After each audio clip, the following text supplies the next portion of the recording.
Hello. Very good morning student. स्वागत है आपका आपका चैनल ललित स्टडी पाठशाला में। तो दोस्तों, आज हम आपको कराने जा रहे हैं हिंदी के कुछ महत्वपूर्ण प्रश्न। चलो, प्रश्न कराने से पहले मैं आपको कुछ बता देता हूँ। बेटा, आज से इस चैनल पर तुम्हारी डेली हिंदी की class, daily GK, daily current affair, इनके तीनों की प्रश्न उत्तर की क्लास, जो कि मैं डेली प्रश्न कराया करूँगा, जो कि विगत वर्षों में पूछे जा रहे हैं। बेटा, हर पेपर में मैं देखता हूँ जो क्वेश्चन रिपीट हो रहे हैं, उन्हीं क्वेश्चनों को मैं कराने की कोशिश करूँगा। और जो क्वेश्चन ज़्यादा से ज़्यादा रिपीट हो रहे हैं, सबसे ज़्यादा देखता हूँ मैंने यूपी टेट दे रखा है, कई बार सी टेट दे रखा है, कई बार मैंने जो पेपर मैंने खुद दिए हैं, मैंने खुद एनालिसिस किए हैं, मैं उनको आपको बता रहा हूँ। यूपी पुलिस के पेपर दिए हैं बेटा मैंने, तो उन सभी के बारे में मैं आपको बताता हूँ, सभी के मैं क्वेश्चनों को कराने जा रहा हूँ। तो बेटा, आज मैं करा रहा हूँ आपको हिंदी के प्रश्न, जिसमें कि बेटा फर्स्ट ऑफ ऑल हम करते हैं हिंदी व्याकरण के प्रश्न। तो फर्स्ट चैप्टर है हमारा वर्णमाला। आज हम वर्णमाला के क्वेश्चनों को करने जा रहे हैं। ठीक है बेटा। तो फर्स्ट ऑफ ऑल तो बेटा हमारी हिंदी व्याकरण, हिंदी व्याकरण में बेटा हमारा फर्स्ट क्वेश्चन दे रखा है। इसमें दे रखा है बेटा, हिंदी वर्णमाला में कुल वर्णों की संख्या होती है। हिंदी वर्णमाला में कुल वर्णों की संख्या होती है। तो बेटा, आपने जब हिंदी वर्णमाला पढ़ी होगी, हिंदी व्याकरण पढ़ी होगी, तो उसमें फर्स्ट ऑफ ऑल पहला ही चैप्टर बेटा हमारा वर्णमाला।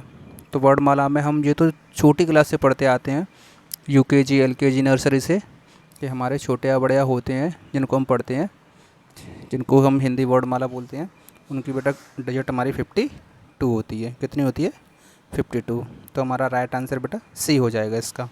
इसके बाद चलते हैं नेक्स्ट क्वेश्चन पर।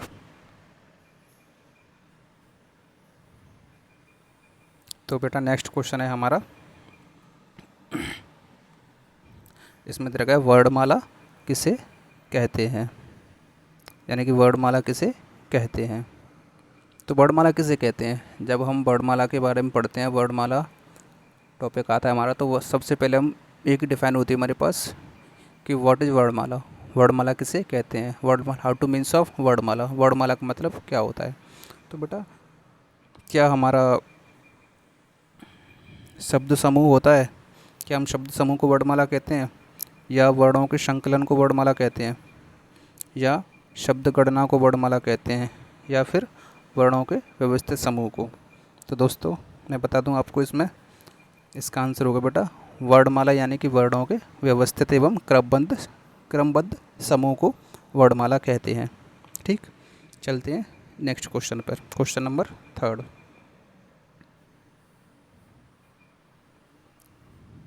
तो चलते हैं क्वेश्चन नंबर 3 की तरफ।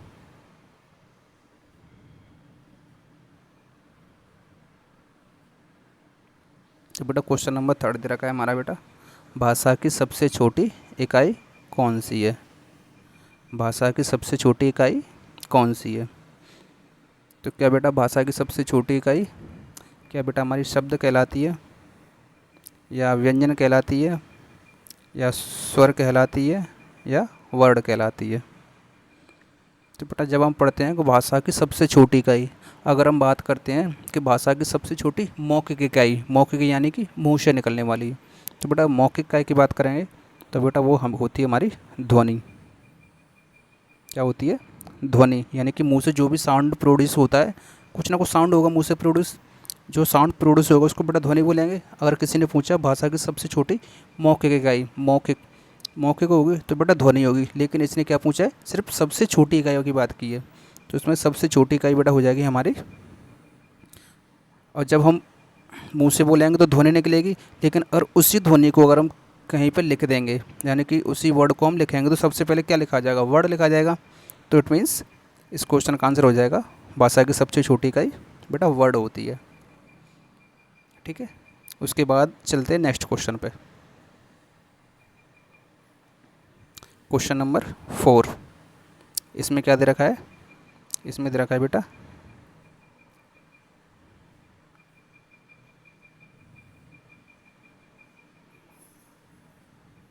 इसमें दे रखा है स्वर और व्यंजन के संयुक्त रूप को क्या कहते हैं? संयुक्त यानी कि इन दोनों को मिलाकर एक जो रूप बनता है उसको क्या कहते हैं? किन दोनों को मिलाने की बात कर रही है बेटा? स्वर और व्यंजन दोनों को मिलाकर जो एक संयुक्त रूप बनता है उसको क्या कहते हैं? या उसको वर्ड कहते हैं, या उसको बेटा ध्वनि कहते हैं, या अक्षर कहते हैं, या वाक्य कहते हैं? बताओ आपको अगर इसका आंसर पता हो तो बेटा इसका आंसर हो जाएगा स्वर और व्यंजन दोनों को अगर मिलाने के बाद क्या बनेगा? कोई ना कोई बेटा एक अक्षर ही तो बनेगा। क्या बनेगा? अक्षर। तो इसका बेटा आंसर हो जाएगा सी वाला। ठीक है, इसके बाद चलते हैं क्वेश्चन नंबर 5 पर। क्वेश्चन नंबर नेक्स्ट चलते हैं। ठीक है, तो क्वेश्चन नंबर 5 दे रखा है हमारा। इसमें देखो क्या दे रखा है, इसमें ये दे रखा है हिंदी भाषा में कितने स्वर होते हैं?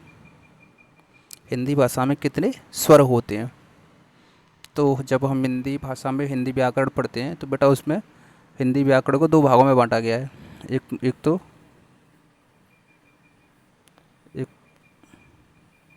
एक तो स्वर और दूसरा व्यंजन। एक स्वर और दूसरा व्यंजन। ठीक है, तो जो हमारे स्वर हमारे अलग होते हैं और व्यंजन हमारे अलग होते हैं। तो और स्वरों की बात करें तो बेटा स्वरों की संख्या वैसे टोटल स्वरों की बात करें तो बेटा 13 होते हैं, और टोटल व्यंजन कितने होते हैं? 39। टोटल वर्ड हमारे कितने होते हैं? 52।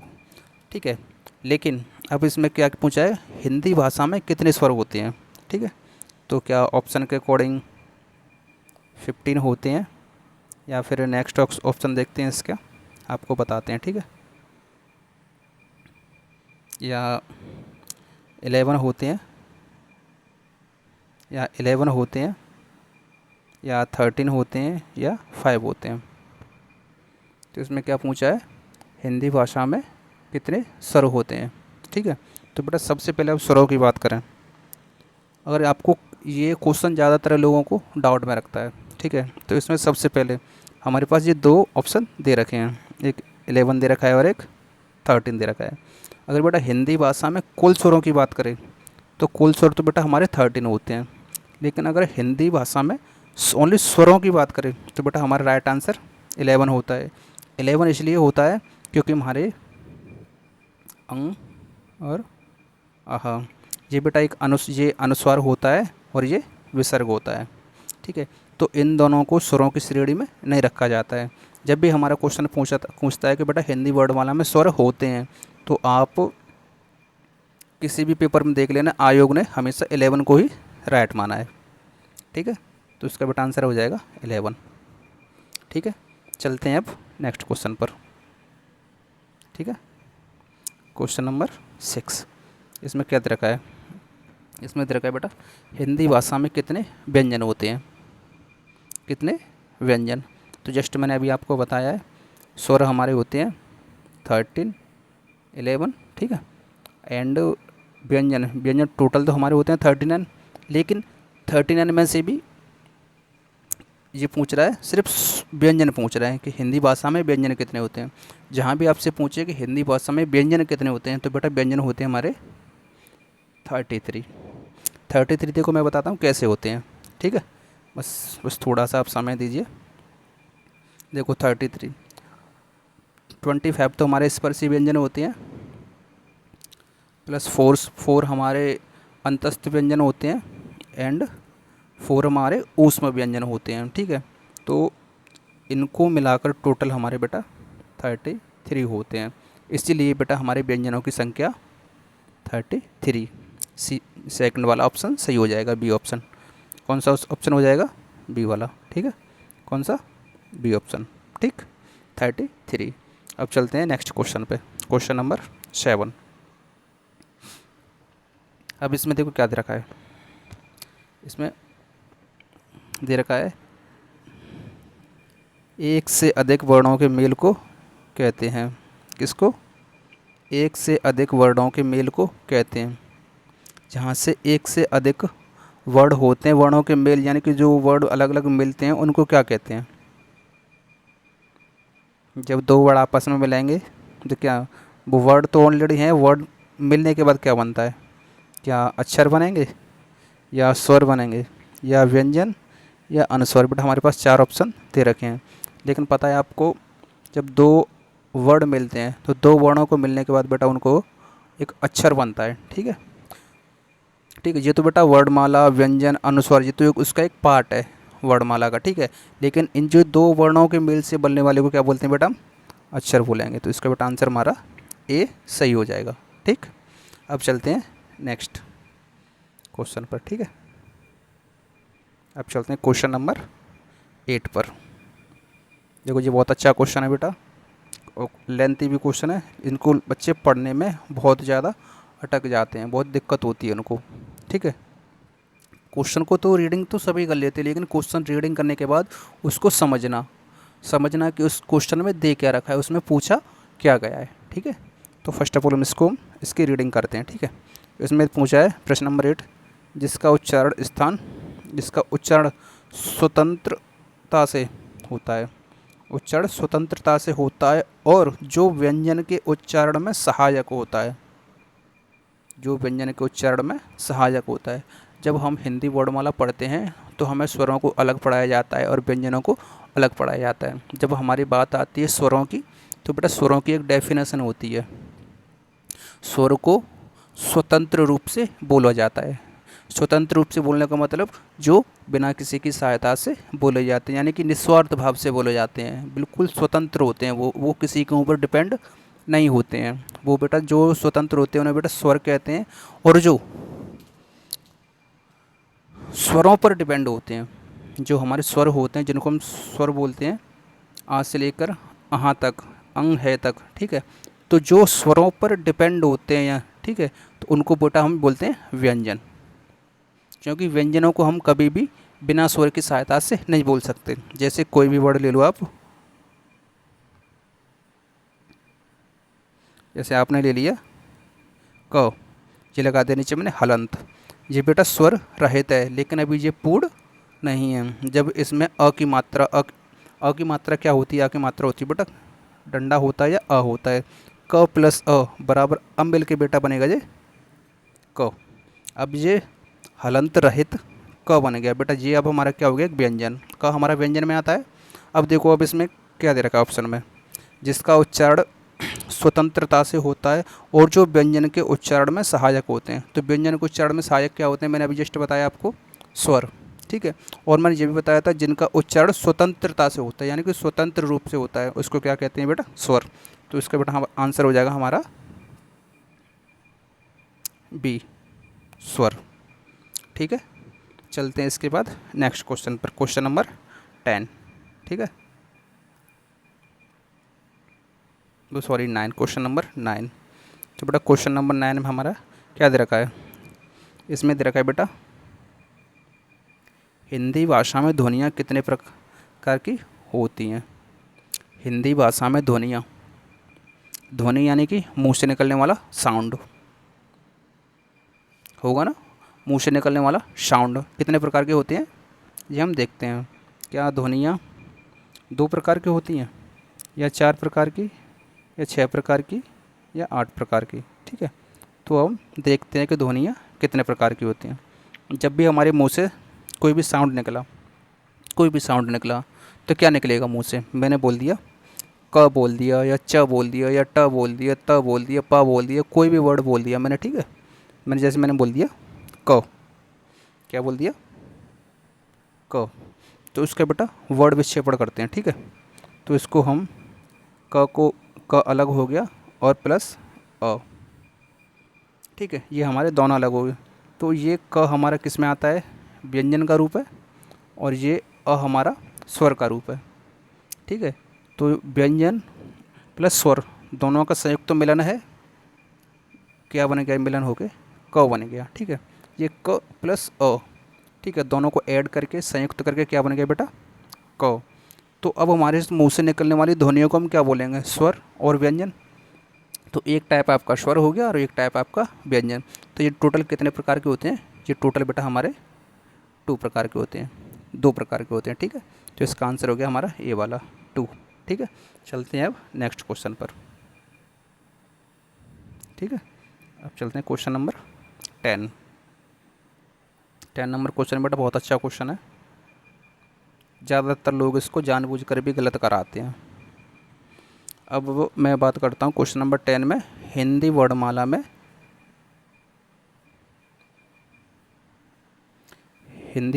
में स्पर्श व्यंजनों की संख्या कितनी होती है।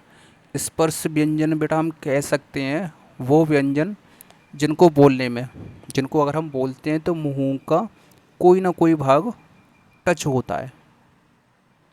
जब मुंह से बोलने में जिसका साउंड निकलता है तो मुंह का कोई ना कोई भाग हमारी टंग से टच होता है, टंग यानी कि हमारी जीभ से टच होता है। ठीक है, जब हमारा वो साउंड प्रोड्यूस होता है यानी कि निकलता है मुंह से। ठीक है, तो हम बात करते हैं क्या वो 30 होते हैं, स्पर्शी व्यंजन की बात की। ठीक है, या फिर वो 25 होते हैं, या फिर और ऑप्शन देखते हैं पहले, या क्या वो 20 होते हैं या 35 होते हैं। ठीक है, तो वही हम ऊपर ही देखते हैं। ठीक है, पहले तो क्या वर्णमाला में स्पर्शी व्यंजनों की संख्या कितनी होती है। ठीक, तो इसमें देखो मैंने आपको बताया था, एक स्पर्शी व्यंजन भी बोल सकते हैं इनको, वर्गीय व्यंजन भी बोल सकते हैं। वर्गीय क्योंकि एक वर्ग में बंधे होते हैं। तो हम जो हिंदी वर्णमाला पढ़ते हैं उसमें व्यंजन पढ़ते हैं, तो व्यंजनों में पढ़ाया जाता है बेटा स्पर्शी व्यंजन। तो स्पर्शी व्यंजन में होते हैं हमारे कुछ वर्ग होते हैं, क वर्ग, च वर्ग, ट वर्ग, त वर्ग और प वर्ग। यानी कि क ख ग घ अण, क से लेकर अणास तक, च से लेकर च छ ज झ एया, च से लेकर एया तक, ट से लेकर ट ठ ड ढ अण, और ता से लेकर त थ द ध न, और पा से लेकर प फ ब भ म। तो यानी कि प्रत्येक लाइन में इसमें भी 5 वर्ड हो गए, इसमें भी 5 वर्ड हो गए, इसमें भी 5 हो गए, इसमें भी 5 हो गए और इसमें भी 5 हो गए। तो ये जो 5 करके 5 5 जा 25, टोटल बेटा कितने हो गए 25। तो फर्स्ट ऑफ ऑल हमारे इस क्वेश्चन का तो आंसर ये मिल गया कि हमारे वर्णमाला में स्पर्श व्यंजनों की संख्या 25 होती है। लेकिन जब मैंने आपको बताया वर्गीय व्यंजन, तो वर्गीय व्यंजन भी हम कैसे कहते हैं, वर्गीय का मतलब जिसका वर्ग हो रहा हो। ठीक है, तो हम इनको काउंट करते हैं तो 5 5 का सेट बन रहा है। 5 5 जा कितना होता है, 5 5 जा कितना होता है 25, कितना होता है 25, यानी कि 5 का स्क्वायर, 5 का स्क्वायर कितना होगा 25। यानी कि इनको हम बेटा हम वर्गीय व्यंजन भी कहते हैं। ठीक, अब चलते हैं नेक्स्ट क्वेश्चन पर। ठीक है, क्वेश्चन नंबर 11। क्वेश्चन नंबर 11 है बेटा, भाषा का सार्थक लघुत्तम इकाई किसे कहते हैं। यानी कि भाषा की सार्थक लघुत्तम इकाई, भाषा की सार्थक लघुत्तम इकाई किसे कहते हैं। तो क्या हम भाषा की सार्थक इकाई शब्द को कहते हैं, वर्ड को कहते हैं, अर्थ को कहते हैं, या मात्रा को कहते हैं। तो मैंने ये क्वेश्चन मैं पहले भी करा चुका हूँ, अभी जस्ट थोड़ी देर पहले ही। भाषा की सार्थक लघुत्तम,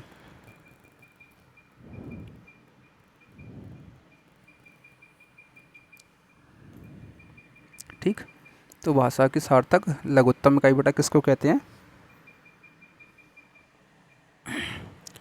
वर्ड को, ऑप्शन नंबर बी।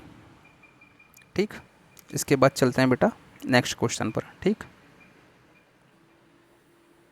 इसमें कुछ ज़्यादा समझाने के लिए है नहीं। क्वेश्चन नंबर नेक्स्ट पर चलते हैं, क्वेश्चन नंबर 12। अब बात करते हैं लिपि चिन्हों के क्रमबद्ध समूह को क्या कहते हैं। किसको, लिपि चिन्हों के क्रमबद्ध समूह को क्या कहते हैं।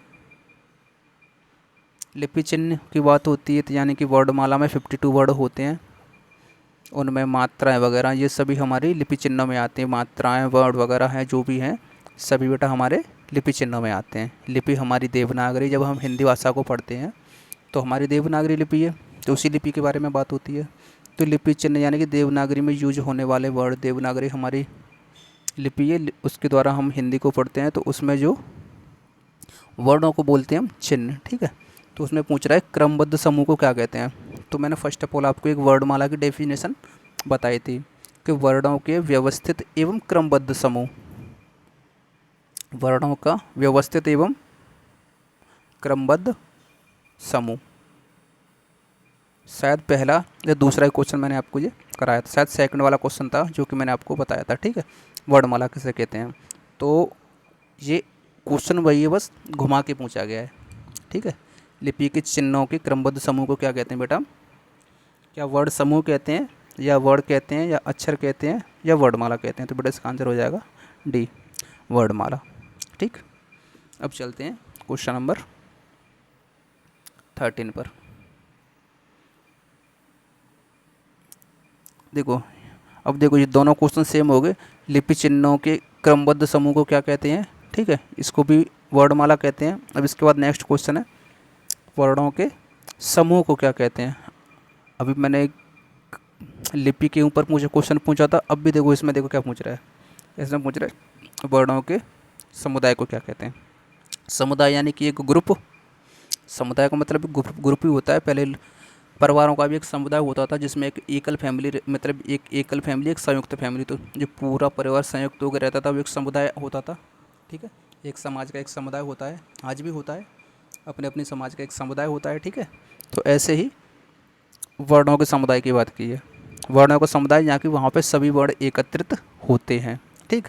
तो उसको क्या बोलते हैं, क्या उसको वर्णमाला बोलेंगे, या सर्वनाम बोलेंगे, या बेटा उसको अक्षर बोलेंगे, या क्रिया। तो जस्ट मैंने अभी बताया उसको वर्णमाला, ठीक है। अब इसके बाद चलते हैं नेक्स्ट क्वेश्चन पर,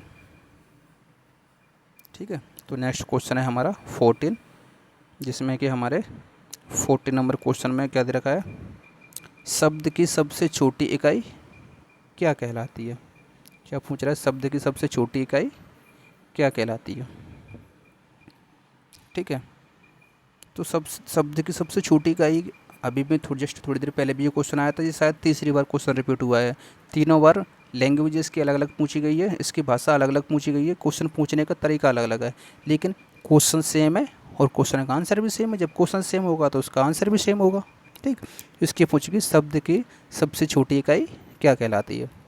तो बेटा क्या शब्द की सबसे छोटी इकाई क्या बेटा तुम्हारी स्वर कहलाती है, या वर्ड कहलाती है, वर्ड, वर्ड के साथ साथ क्या व्यंजन कहलाएगी, या अयोगवा। तो अयोगवा तो बेटा लास्ट के वो होते हैं, मैंने आपको बताए थे, अंग है, लास्ट वाले जो स्वर होते हैं ना, अंग है, वही होते हैं। व्यंजन हमारे जिनकी कुल संख्या बेटा 39, और वैसे व्यंजनों की संख्या 33 होती है। ये भी नहीं होती तो सबसे छोटी नहीं होती, लेकिन सबसे छोटे की बात आती है तो सबसे छोटे हमारे क्या होंगे बेटा, वर्ड होते हैं, ठीक है। इसका आंसर बी फॉर बॉम्बे हो जाएगा, वर्ड, ठीक है। अब इसके बाद चलते हैं क्वेश्चन नंबर 15 पर। तो क्वेश्चन नंबर 15 क्या दे रखा है, क्वेश्चन नंबर 15 में दे रखा है बेटा हमारे, निम्न में से दीर्घ स्वर है। किसकी बात की है, दीर्घ स्वर की। दीर्घ का मतलब क्या होता है, दीर्घ का मतलब ही बेटा बड़ा होता है, दीर्घ का मतलब बड़ा होता है। तो जब हम हिंदी वर्णमाला पढ़ते हैं तो उसमें 3 टाइप के स्वर पढ़ाए जाते हैं, ठीक है। स्वर फर्स्ट होता है हमारा ह्रस्व, सेकंड होता है हमारा दीर्घ, थर्ड होता है हमारा प्लुत। क्या होता है, प्लुत। लेकिन प्लुत को जब हम पढ़ते हैं तो बेटा ये संस्कृत में पढ़ाया जाता है, इसका हिंदी में यूज होता नहीं है, ठीक है। लेकिन मैं आपको इसको बता दे रहा हूँ, जब भी हम संस्कृत पढ़ते हैं तो उसमें हम प्लुत स्वर का यूज करते हैं, लेकिन हिंदी में प्लुत स्वर का यूज नहीं होता है, ठीक है। इसको हम हटा देते हैं, ठीक। अब देखो इसमें बात की दीर्घ स्वर की। तो दीर्घ स्वर में तुम्हारे ह्रस्व स्वर देखो पहले कौन कौन से होते हैं, तो एक अ होता है, अ, ई, उ, रे। बेटा ये 4 स्वर होते हैं बेटा, ये हमारे ह्रस्व स्वर में आते हैं। इसके अलावा जो अतिरिक्त स्वर होते हैं वो हमारे दीर्घ में आते हैं। इनकी डिजिट ये 4 होते हैं और ये 7 होते हैं। ये डिजिट में काउंट होते हैं तो 4 होते हैं, और ये डिजिट में काउंट 7 होते हैं, ठीक। अब बात करते हैं दीर्घ। तो दीर्घ में भी अभी हम काउंट करते हैं कौन कौन से होते हैं, ठीक है। अभी आपके सामने एक बार उन्हें भी नोट कराता हूँ। तो बेटा देखो बात करते हैं दीर्घ स्वर। तो दीर्घ स्वर में अभी तो मैंने ह्रस्व वाले लिखे थे, दीर्घ आ, बड़ी ई और बड़ा ऊ, छोटी ए, बड़ी ए, छोटा ओ, बड़ा ओ। ये देखो क्या इनकी डिजिट 7 हो गई, 1 2 3 4 5 6 7, तो इनकी डिजिट 7 हो गई। मैंने आपको बताया था दीर्घ स्वर 7 होते हैं। अब इसमें से क्या पूछा है, निम्न में से दीर्घ स्वर है। वैसे तो ये सभी हैं, ठीक है, लेकिन इसमें से भी राइट आंसर होगा हमारा, देखो ये तो तुम्हारी छोटी ई चलेगी ह्रस्व स्वर में। अब देखो ए आई, छोटी ए, बड़ी ए और बड़ी, इसमें से आंसर बेटा हमारा हो जाएगा बी फॉर बॉम्बे, ई। ठीक,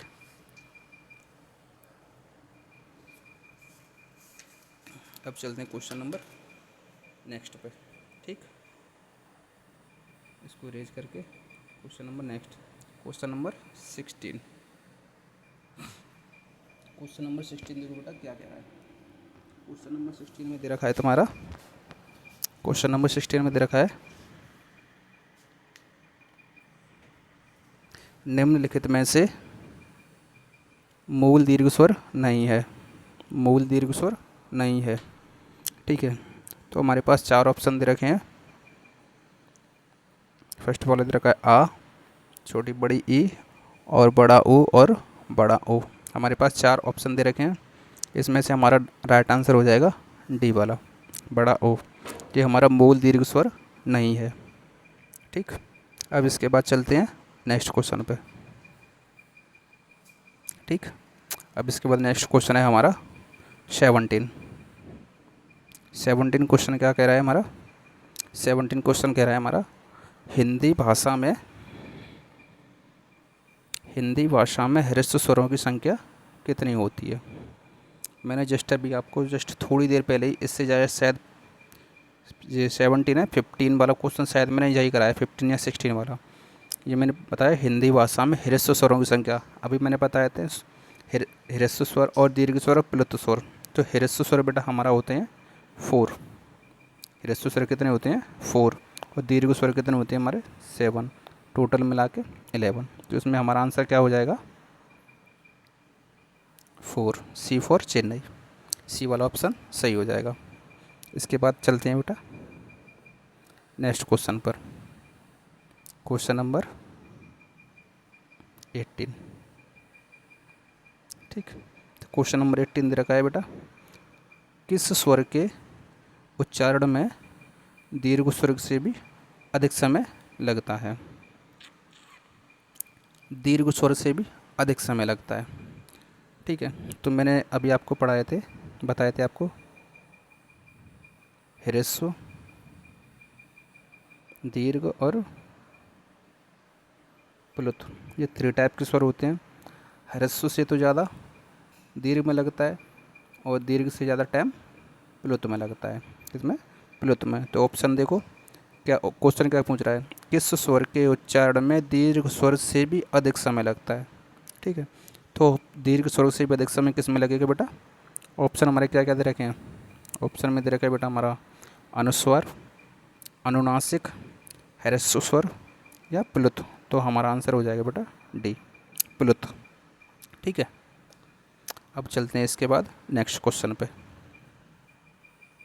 ठीक, क्वेश्चन नंबर 19। ठीक, क्वेश्चन नंबर 19 में क्या दे रखा है, क्वेश्चन नंबर 19 दे रखा है बेटा, प्लुत स्वरों कौन सा होता है, या इनमें से कौन सा है, प्लुत स्वर कौन सा है। तो बेटा प्लुत स्वर क्या हमारा औम होता है, औम नहीं, प्लुत स्वर वो होता है जिसको एक लंबे स्वर के तरह बोलते हैं, जैसे ओम। जैसे हम जब भी भोजन करते हैं, खाना खाते हैं, तो खाना खाने के बाद, पानी पीने के बाद एक लंबी सी टकार आती है, उसको क्या बोलते हैं हम, ओम। तो ऐसे इसका आंसर हो जाएगा हमारा ओम, ये वाला सही होगा, डी ऑप्शन। ठीक है, अब इसके बाद चलते हैं क्वेश्चन नंबर लास्ट वाला, शायद ये सबसे लास्ट क्वेश्चन है। आज की पीडीएफ में 20 क्वेश्चन ही थे, और ये चलते हैं सबसे लास्ट वाला क्वेश्चन, प्रश्न नंबर 20। इसमें क्या पूछा है इसने, इसमें पूछा है इसने मध्य स्वर कहते हैं, क्या पूछ रहा है जी, मध्य स्वर किसे कहते हैं, मध्य स्वर कहते हैं, किसको कहते हैं मध्य स्वर? तो इसमें बेटा हमारे पास 4 ऑप्शन दे रखे हैं। क्या छोटा ऊ होता है उसे बोलते हैं, या छोटी ई होती है उसे बोलते हैं, या बड़ी ई होती है उसे बोलते हैं, या छोटा अ होता है उसे बोलते हैं। मध्य स्वर, ये मध्य स्वर का मतलब ये होगा जैसे कि हम मुख से बोलते हैं, वर्णों को हम मुख से बोलते हैं, साउंड मुंह से निकलता है, तो मुंह से निकलता है तो जीवा हमारी कहीं ना कहीं किसी न किसी भाग पे तो टच होती होगी, किसी भाग के बाहर भी। कभी हम जैसे बोलते हैं ओ, तुम्हारे अंदर से मुंह से साउंड निकल रहा है ओ, जैसे मैंने बोला ऊ के लिए हमारे मुंह का साउंड यानी कि होठों का साउंड गोल हो, होठों का मतलब शेप गोल हो जाती है, ठीक है। तो ऐसे अलग अलग वर्णों को अलग अलग टाइप से बोलते हैं। इसी में आपको देखना है कि मध्य स्वर यानी कि, ठीक है, तो मध्य से हमें कौन सा बोल वर्ड हमारा है, मध्य स्वर किसे कहते हैं? तो इसका हमारा आंसर क्या हो जाएगा? ई। रुको 1 मिनट रुको, मध्य स्वर, अच्छा मध्य स्वर कहते हैं, सॉरी वो थोड़ा गलती से हो गया ई। इसका बेटा आंसर हो जाएगा हमारा ओ। ओ हमारा जैसे कि हम ओ हमारा साउंड होकर निकल रहा है, ठीक है, तो ये हो गया हमारा मध्य स्वर। इसका आंसर हो जाएगा हमारा डी। अ को हमारे क्या बोलते हैं, इसको क्या बोलते हैं? मध्य स्वर, ठीक है। अब आज के लिए आपका एक सरप्राइज क्वेश्चन है जिसको कि आप कमेंट सेक्शन में जवाब दोगे उसका, ठीक है बेटा। उसका जवाब देखना, देखते हैं कितने लोगों पे वो क्वेश्चन आ रहा है, ठीक है। क्वेश्चन भी दे रखा है, क्वेश्चनों के साथ साथ उसके ऑप्शन भी दे रखे हैं। बस आपको जो क्वेश्चन राइट हो उसको आप कमेंट करके कमेंट सेक्शन में उसके आंसर बताइए। और ये बहुत अच्छा क्वेश्चन है, ठीक है। ये सीटेट में भी आया हुआ क्वेश्चन है, और सीटेट के साथ साथ ये यूपी पुलिस में भी आया हुआ है। 2018 में यूपी पुलिस में आया हुआ क्वेश्चन है ये, ठीक है। इसमें क्या दे रखा है? इसमें दे रखा है हिंदी स्वरों में वर्गीकरण जब जीव,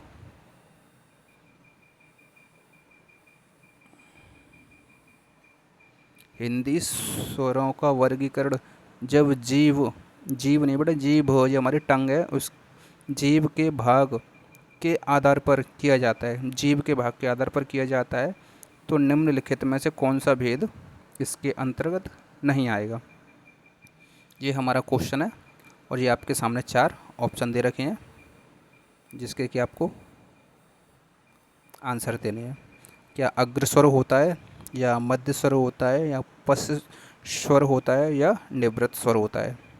ये आपके सामने क्वेश्चन दे रखा है, आपके इसको आंसर कमेंट करके बताने हैं। जो भी इसके आंसर हो आप कमेंट करके बताना, इसका नेक्स्ट जवाब मैं आपको कल देता हूँ। और जो भी क्लास होगी वो मैं आपके क्वेश्चन की मैं डालता रहूँगा टाइम से आपकी, ठीक है बेटा, ओके। और इसके बाद आपसे एक विनम्र निवेदन है, आपका ये अपना ही चैनल है, ठीक है। Thanks for watching, please subscribe, ठीक है।